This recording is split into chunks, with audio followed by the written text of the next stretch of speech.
Rob, welcome aboard to the show today. I'm so happy to talk to you. And I'd like to introduce my co host, Jordan. Um, you have an incredibly interesting company that you're working on, which I looked at this and I'm like, we have to talk to Rob. Bring our audience up to speed and tell us, what are you doing today? So thank you for having me, first of all. The company that I'm working on is InterGen Data. We are a life event prediction and insights company. And our number one focus, the main thing that we do is we sell data and solutions about when people are likely to have their most important life events happen and the impact that it has. Because there's always an emotional impact, there's a physical impact many times, but there's also a financial impact and a legal impact. And most of us don't know, and we don't plan for bad things to happen. But at some point in our life, things are going to happen, both good and bad. So the more that we can help you understand what's likely going to happen to people like you, or based on people like you, here are the things that you should be considering in your life. Our goal is to help empower people to think ahead, to plan, to understand what they should be considering, and then to be able to move forward in a much less volatile situation, but also to be able to understand, hey, it's going to be okay. I can make it through. So our number one goal is to empower people with data. That's amazing. Break it down for us. What does this mean for an individual consumer? What are the type of events that you can predict? And how are these used? How do these generate value? Yeah, so I like the question in several fronts. Let's start with what we do.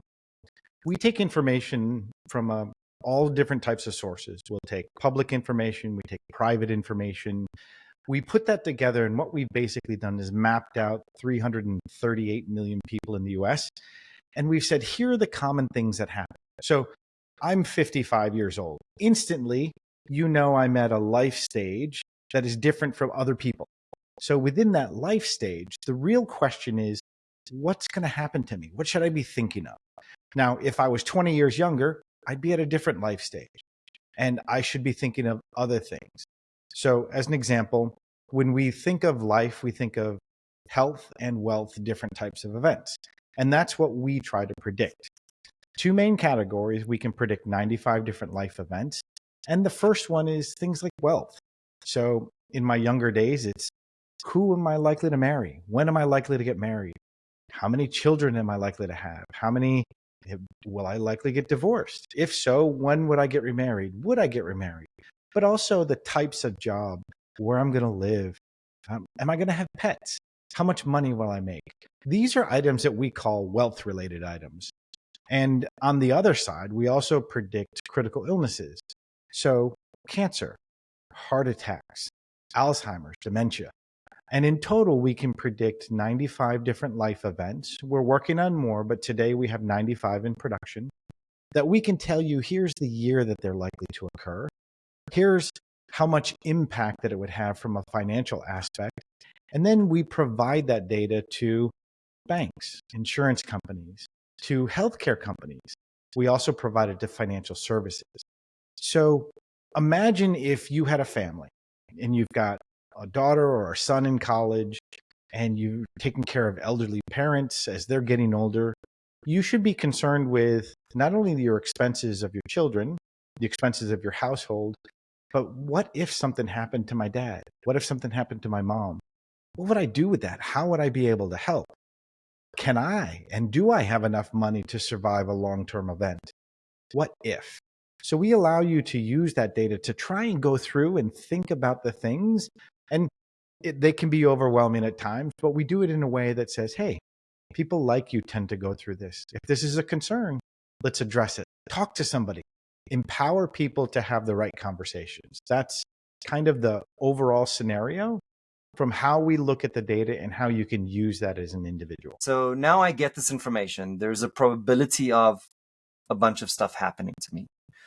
What do I do next? How do I plan, or how do I prepare, or how do I hedge myself against the risk? I have a daughter who's a sophomore in college. I have another daughter who is a junior in high school. I have my life and I have my wife's life. We have family on both sides. And we're always concerned with what's going to happen next. Nobody wants to have a conversation. And Ari, if you were my financial advisor, how comfortable would you feel if you picked up the phone and said, "Hey, Rob, can we talk about when you plan to have your wife get cancer so I can put in how much it costs?" No. And if you actually had the guts to call me, I'd be like, "No, dude, I'm done. I got to go play golf. I'm out." Right? It's not a conversation you want to have, but it's a conversation that's needed. So I'm going to go a little personal for people in the audience. Over the past 6 months, I have had my sister get cancer. I have had the death of a grandmother. I've had the death of an aunt, a very loving aunt that we know. I have had 2 other people get cancer. And I've had my wife have to go take care of her mom in a different state and live there for 2 months. I have to take care of both of my girls at the same time while all of this is going on, trying to run a company, trying to build a company, trying to work with others. And the funny part is I'm trying to help people understand that these life events get in the way of life. You have to deal with them. How do you deal with them if you have no clue what's going to happen and you just pick up, get in a car and drive? What's your destination? Where are you trying to go? At some point, you're going to have to stop for gas. You're going to have to stop to eat. You're going to have to stop to go to the restroom. If you have children with you, you're going to stop multiple times. And every time, that delay means something. So if I don't have enough money to support the family, I can't continue the business. If I don't have enough money to support the family and I stop the business, well, then I can't take care of my family.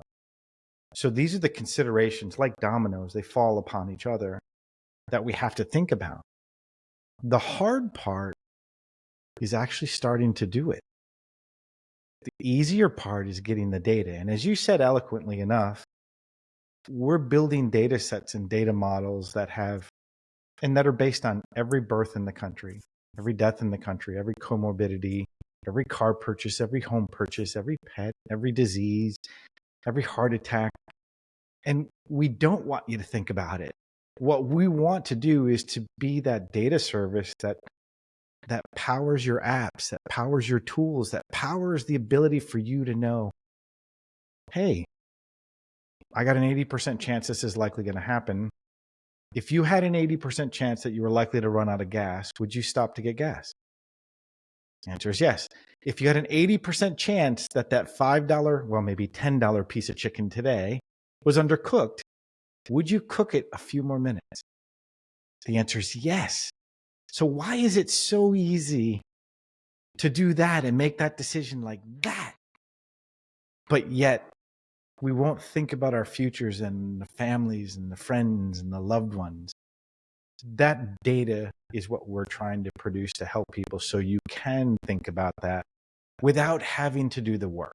That's what we're trying to do. How do your product go to the consumers? So it sounds like really it's going through the businesses, right? The insurance companies, and then through that, the customers are getting, the consumers really are getting the outputs, are getting, here's what the data is telling us and what we would recommend based on that.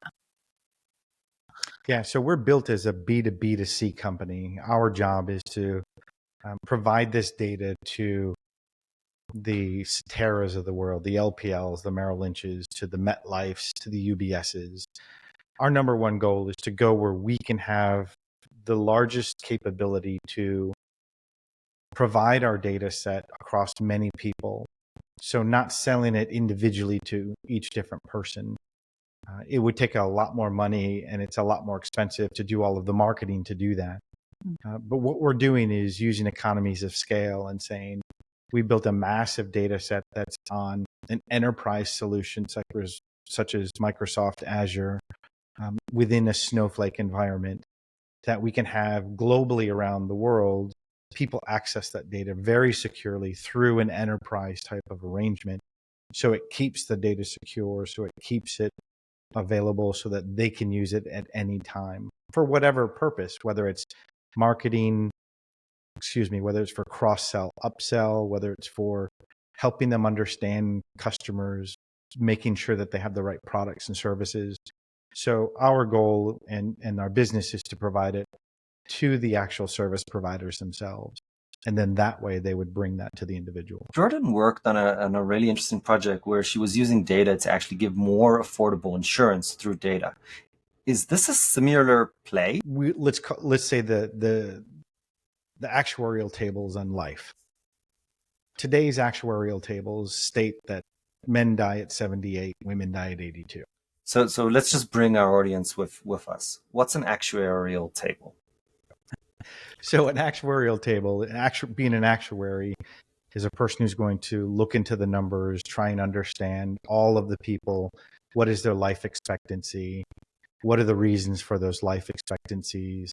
And to use that table to say, if we're going to provide an insurance product, how much can we charge versus how much do we have to cover for the premium that we take in? So you buy insurance, you pay a premium, they take that money, they invest it in other things, they get a return, they have extra money that when somebody gets sick, somebody gets hurt, they can pay out those claims and that we would pay. Well, that data on every individual that they do these calculations for is considered an actuary table. And then they use that data to say, here is the life expectancy of a person. And that's what we use. And that's what most of the industry uses. Does that? So going back to the value, we're doing this work anyway, right? The actuarial tables are our way to say, well, these are the predicted numbers. And how is that then used? It is similar to providing insurance at a better price. But if you only have $10,000 to purchase a car, you're very limited in the type of vehicle you can purchase. If you have $100,000, you can purchase a bigger car. You can purchase a more variety of type of vehicle. $1 million gets you into a different echelon as well. So when you think of the types of insurance you would need, and it could be, I want an individual life insurance policy for the remaining years of my life, knowing that end of life scenario is a good thing because they're going to want to calculate how much premium they need to collect from me. If I have a $10 million home, then they're going to want to insure more. It's going to cost me more. If my home is $50,000, it's going to cost me less. So they use this information and they use these tables to help calculate that. The thing that's really interesting to me is they do it on these averages. And I'm going to go personal again, and I look at myself. So I'm Native American Indian. I'm indigenous to the U.S. My tribe is here. My wife, though, is Korean, and she's basically first generation Korean. So knowing her and knowing me, I'm going to go back and look at myself and say, just because I'm Native American, I have a higher propensity for type 2 diabetes. I have a prevalence that's built just from my genetics. My wife, who's Korean, doesn't have that same prevalence. She has a different prevalence. Hers is for cancer. So we have two people that are living together, that are married. We have different prevalences. And technically, we'd have different lengths of life. Now, if most insurance companies say 78 and for men and 82, that's probably correct. But if I have a higher propensity for type 2 diabetes and I live in an area where it's high sugar content, high fat content, and I don't get a lot of exercise and I'm in a sedentary position and that's all I do, I'm increasing my chances. And type 2 diabetes increases the chance of stroke by 50%. So now one thing has led to another, which would shorten my lifespan. So within that, what's interesting is we use that to say, hey, it's not just 78 or 82. I would rather have personalized life insurance. I'd rather have Why is it if I went and I was driving a 1972 Pinto and you were driving a Ferrari, you'd probably pay more for insurance. You have a nicer vehicle. But if we both drove Ferraris, we both made the same amount of money and everything else was identical, but I had 10 tickets and you had one, you should pay less, right? Then I would pay more. So the pricing models are unique in the sense that sometimes they do incorporate that, and other times they don't, whether it's a group mindset or not. But I think that we're in the point in time with technology that we can ask for individualized medicine, individualized financial planning, individualized experiences when I listen to music and watch TV. Why can't I have individualized insurance? So we would say use that to help better understand. Rob is Native American. His wife is Korean. But wait, our children are a mix of both. They actually even need different insurance than what I have. That's cool. That's where we're trying to see this world get to. We want to see that happen. And that's where we think that the explosion of data and machine learning, let the machine do what the machine's good at, calculating these things, and let the people do what they're good at, is help relaying the information, becoming that concierge, becoming that person to help make it easy to understand. That's where we think that it goes to. But similar to understanding the pricing model that Jordan was doing earlier, you will need to increase and decrease prices. But I think that that's okay. I think that I want that. To me, it makes sense.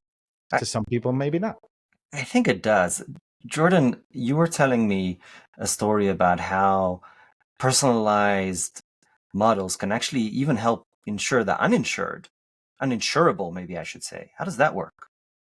Yeah, so actually what we're doing at Kin is kind of similar, but on a homeowner's insurance sort of basis.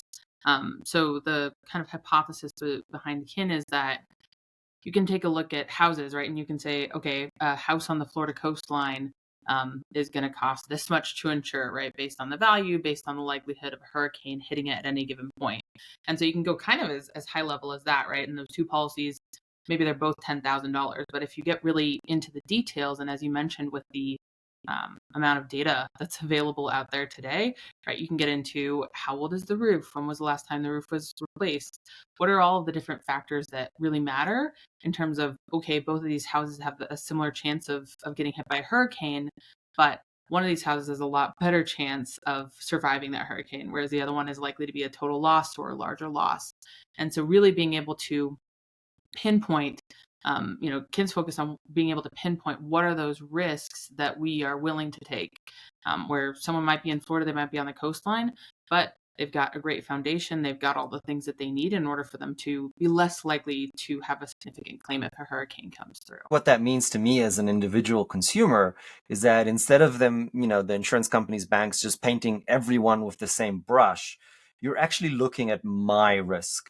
And Jordan, I think you mentioned to me that there's actually preventative measures where you can help people prevent themselves from a catastrophe if they have an issue.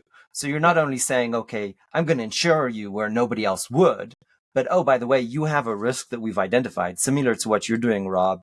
We know that because of the mix of genealogy that you have, here's your risks. There's a preventative measure here. Now, I want you both to say something about this. So let's go one at a time.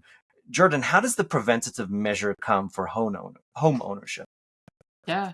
So, I mean, the biggest one, and I think the biggest difference that you're going to see in a lot of states, is the roof age, right? So, someone has a 20-year-old roof. Most roofs have a much shorter lifespan than that.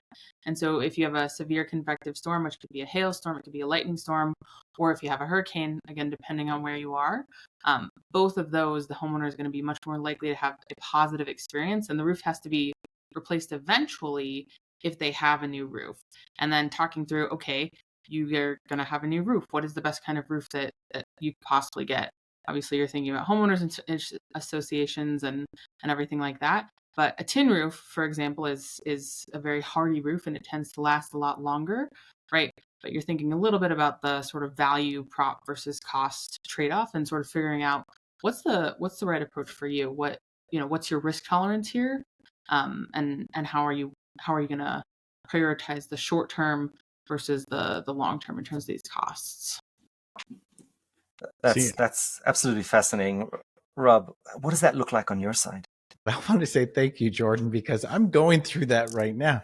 We recently downsized. We got a house, and I'm looking at the roof, and I'm going, maybe I should replace it. We've been through one hailstorm. Living in Texas, you get hailstorms.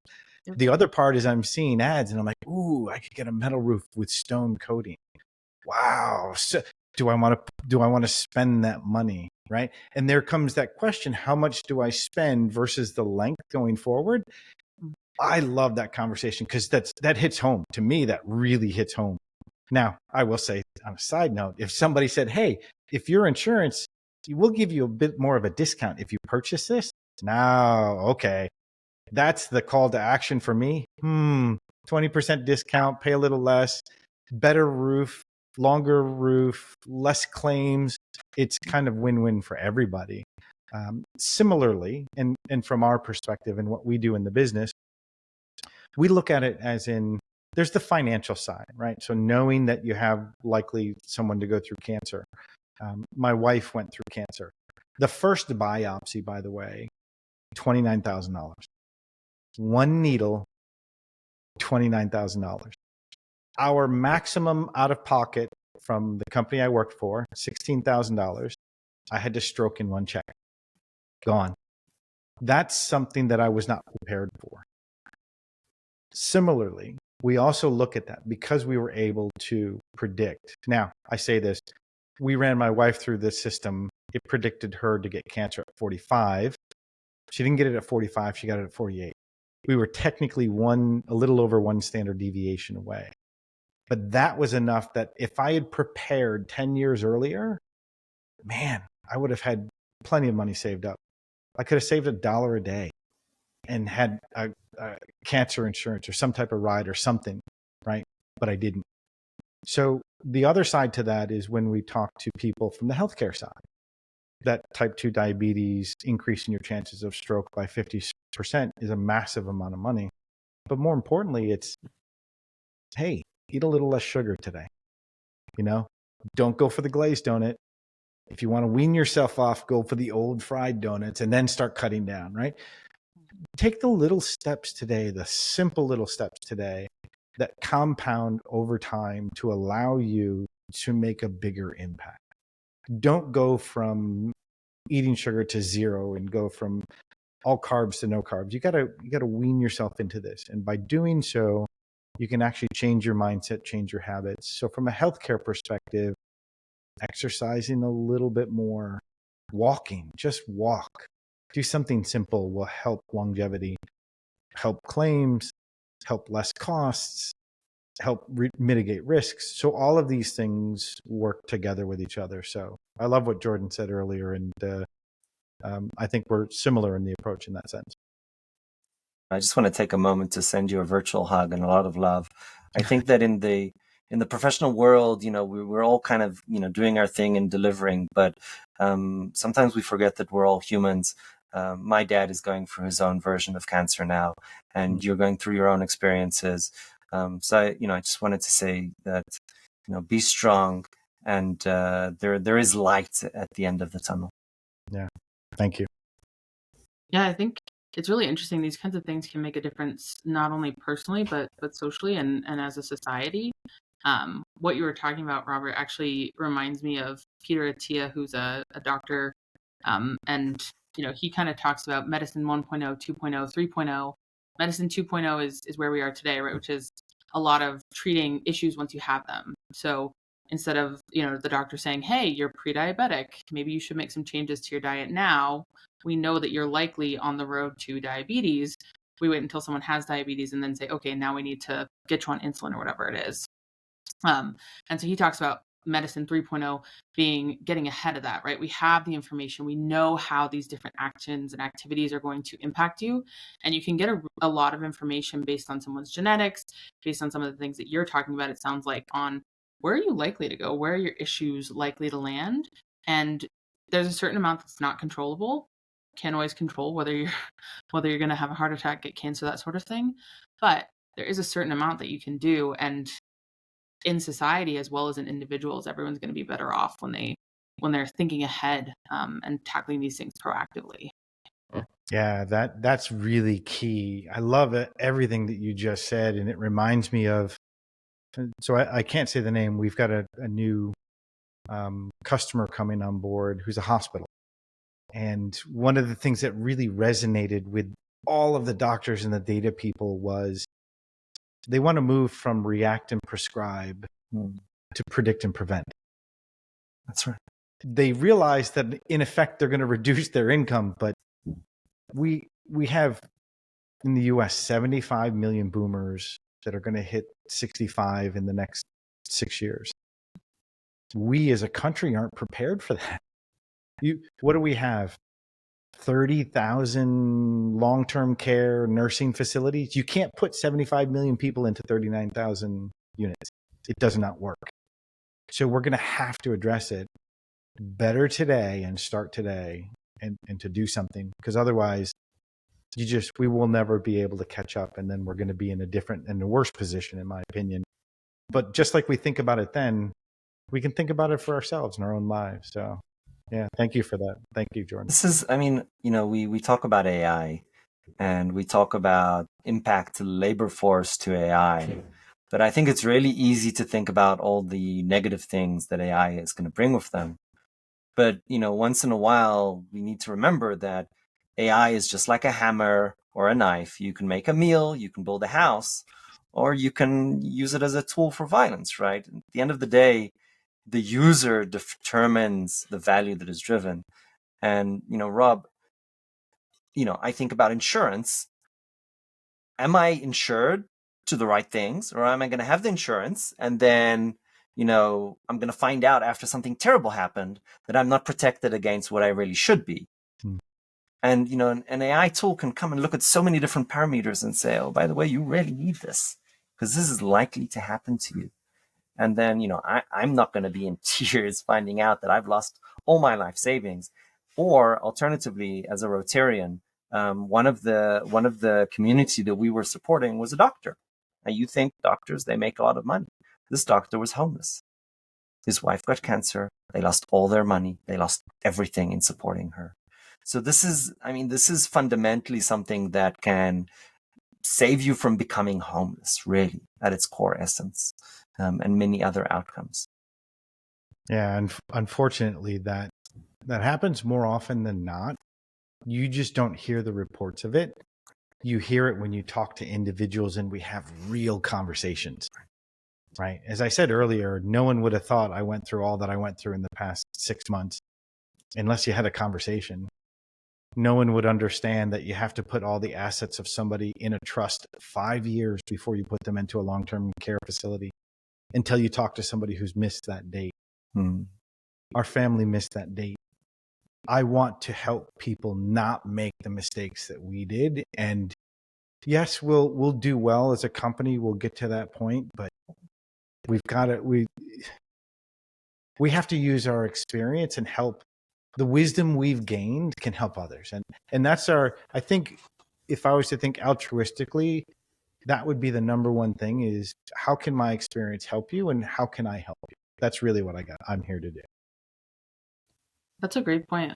I think that's something similar to what the property insurance market is currently going through, is that, we've treated a lot of these events like these huge black swan events, and there are black swan events that can come about. But like you said, there's a ton of data that you can use to predict. You may not predict to the day and to the year exactly, but you're going to get a much better idea than if you just ignore all the data and sort of say, yeah, maybe one day I'll get cancer. Sometimes people do. Who knows? And they're not necessarily black swan events, right? There are things that you can predict and there are actions that you can take. I like what you just said, Jordan, because it also reminds me of something that's really unique. Let's say insurance. Insurance is really protection. I'm protecting my investments. My investments is my home, my house, my children, my income. I need to protect it. So one of the things people don't realize is how much insurance do they need, right? We make the joke, and I make the joke when I go to conferences and speak to insurers. I say, ask 10 insurance people, how much insurance do I need? You get back 15 answers, right? There's the rule of 4, the rule of 10.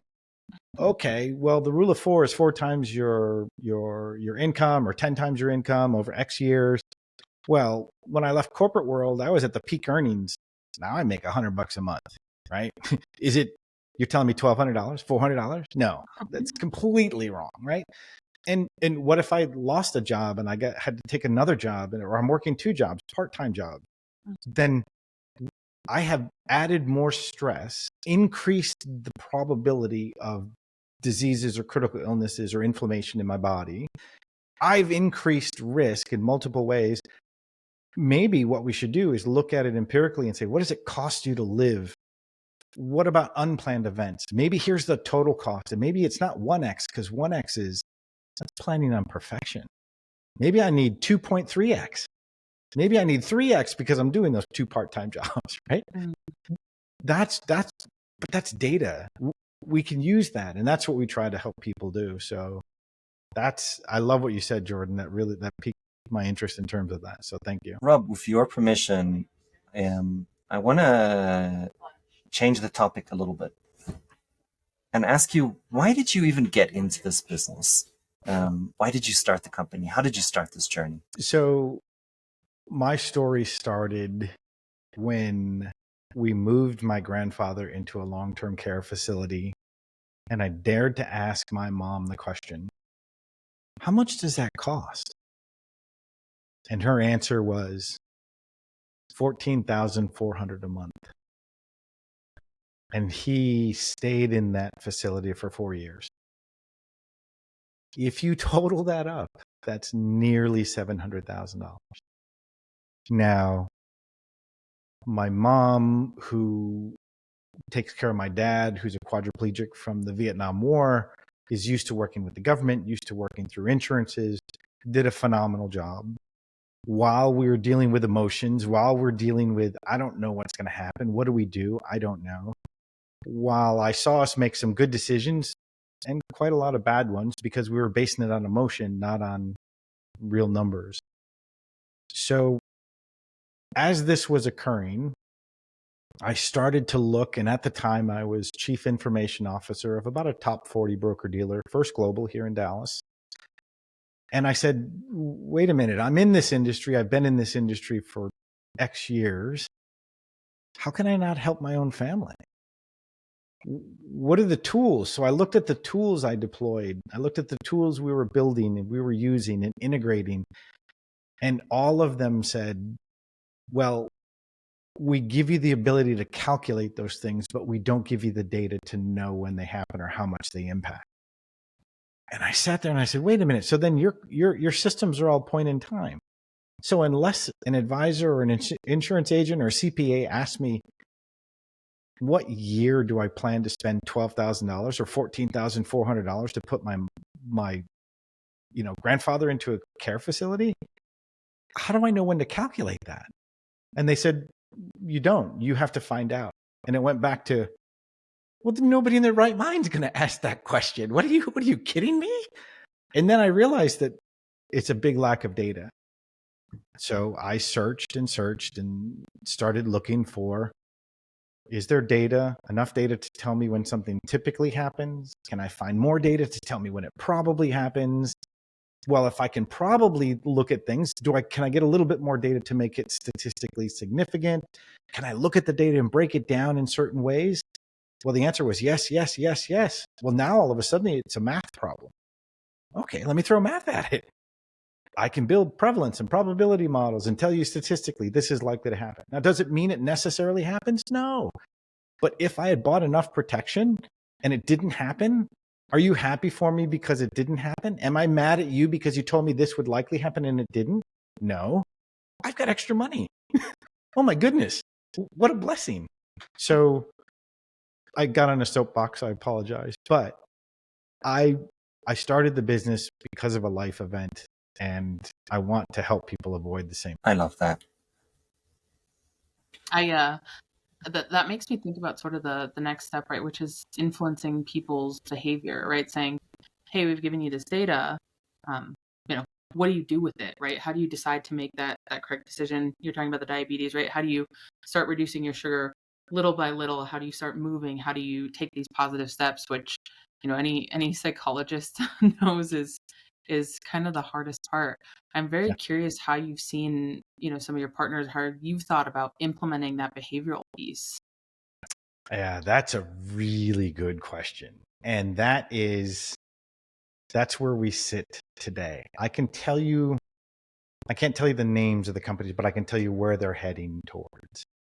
So number one, start off with the fact that 50% of the people are going to hate your data, 50% are going to like it. In reality, it's a third, a third, a third. 1/3 says, I don't care what you show me, I don't believe you. So, okay. So you're never going to get perfection. You're never going to get 100%. 1/3 will say, oh my gosh, I want to see this. I want to know this. I want to do this. I want to plan. I want to use it. And that third that sits in the middle, that's really the group that you're looking for. So within that group of the, I'm not sure yet, what you need to do is find out other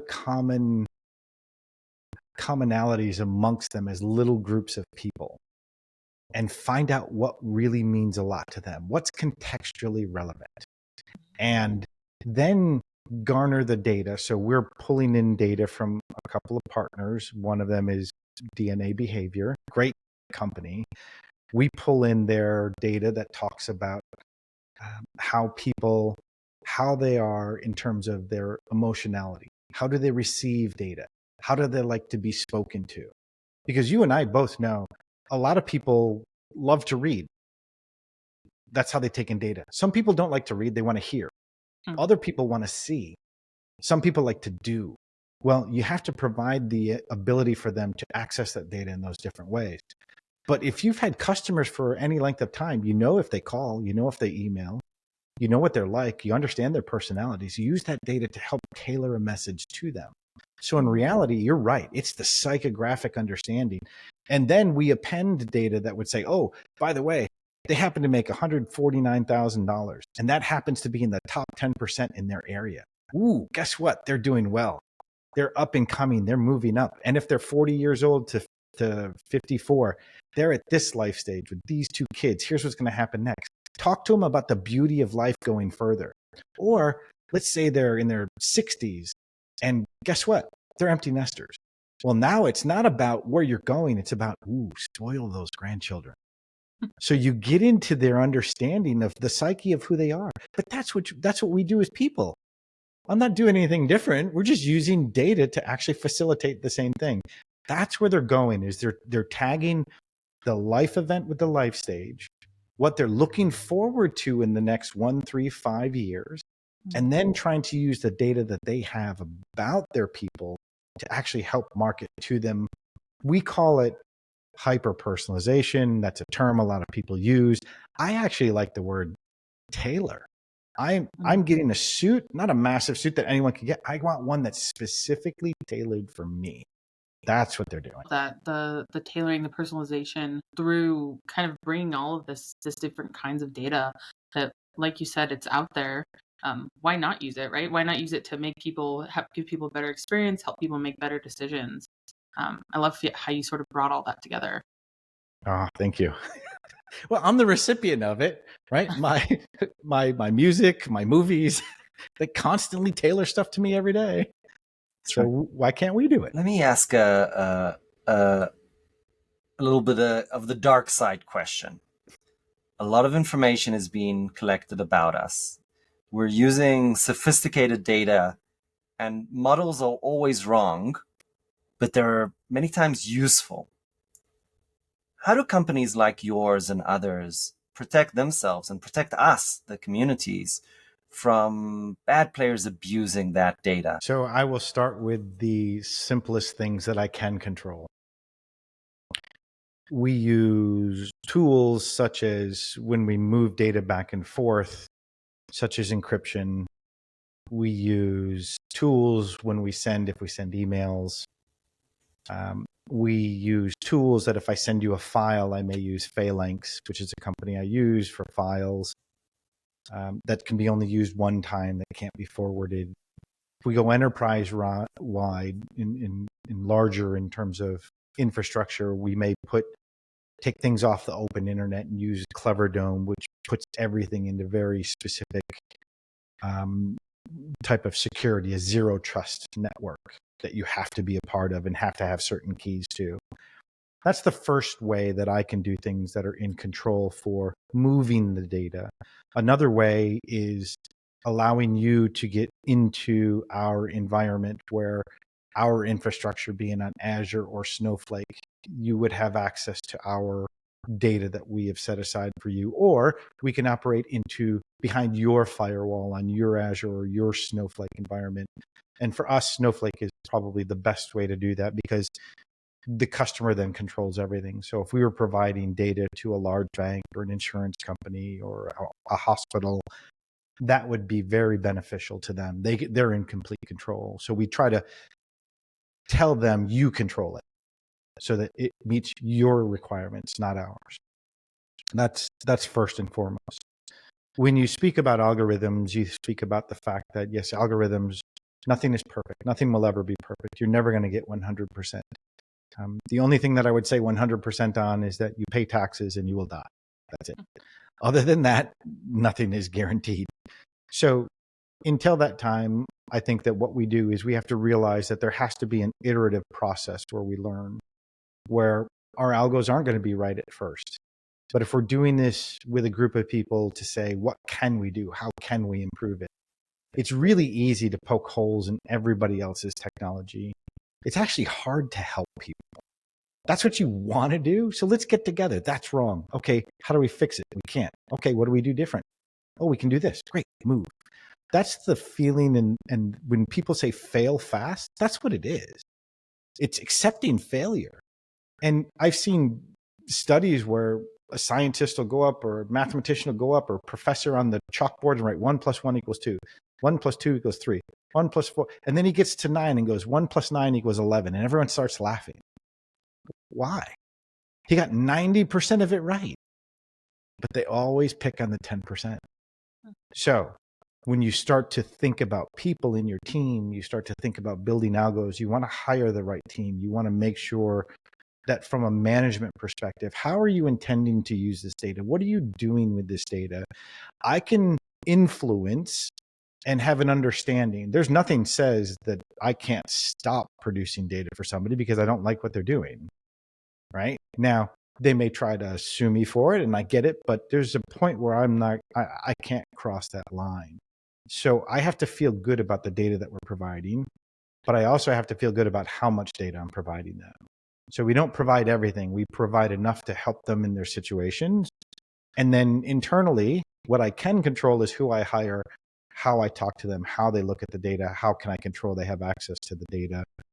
But ultimately, you're always going to find bad people do bad things. It's the question of how much management and oversight and, what's our approach? So there's no real answer. There's an approach, in my opinion. Love that. In my opinion, there's a need to have these discussions, educate the public, educate the lawmakers. Oftentimes with new innovation and entrepreneurship, the government lags significantly. And by having these discussions, explaining what are the dangerous, what is the difficult, what is the benefit, then we can really think about how we make laws to make sure that the environment remains ethical and valuable. And we're not going to get there if we don't have these discussions.